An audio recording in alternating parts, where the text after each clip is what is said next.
अरे ABP माझावाल्यांनो, तुम्हाला जनाची नाही तर मनाची तरी लाज आहे का तुम्हाला?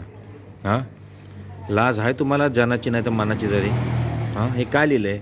आरोपी येरवड्यात, इकडे झालं मतदान. पुण्यात भाजप निवडणूक प्रमुखाच्या वार्डात बोगसगिरी, आरोपी तुरुंगात, इकडे केंद्रावर झालं बोगस मतदान. एवढी बातमी लिहिता तुम्ही? हां, ही एवढी बातमी लिहिता कशासाठी लिहिता? कशासाठी म्हणून तुम्ही एवढी मोठी बातमी लिहिता? तुमच्यामध्ये हिंमत आहे तर त्या देवेंद्र फडणवीसला किंवा भाजपचा जो कोणी आहे, हां, भाजपचा जो कोणी मुख्य आहे पुण्यातला, चंद्रकांत पाटील झाला, अजून चंद्रशेखर बावनकुळे झाला, त्याला विचारा ना प्रश्न. तुमच्यामध्ये हिंमत आहे का विचारायची? हां, आहे का तुमच्यामध्ये हिंमत? कशाला बातम्या फक्त नावाला देता आणि नंतर हाजी हाजी करता तुम्ही, त्यांचे तळवे चाटायला जाता. ही तुमची इमेज राहिलेली आहे. अवकात पण नाही बोलू शकत. अवकातीच्या पुढे गेलाय तुम्ही आता.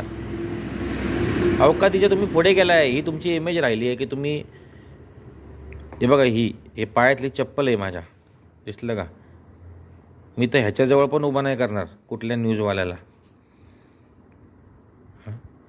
एवढ्या बातम्या देता, विचारायची हिंमत ठेवा ना. लाचार कशाला बनता तुम्ही? एवढे लाचार पत्रकार कसे काय झालात तुम्ही? हाय तुमच्यामध्ये हिंमत तर विचारा ना. चंद्रकांत पाटलाला जाऊन विचारा की कसं काय बोगस मतदान झालं. निवडणूक आयोग मेलं आहे का त्याला विचारा.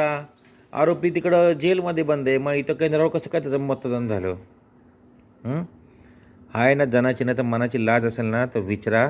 नाहीतर तुम्ही सगळे मंत्री आणि मी एकटा आणि सगळे न्यूज चॅनलचे संपादक माझ्या फक्त प्रश्नांची उत्तरं द्या. मी विचारतो. माझ्याकडे फाईल बनवून ठेवल्यात मी 4.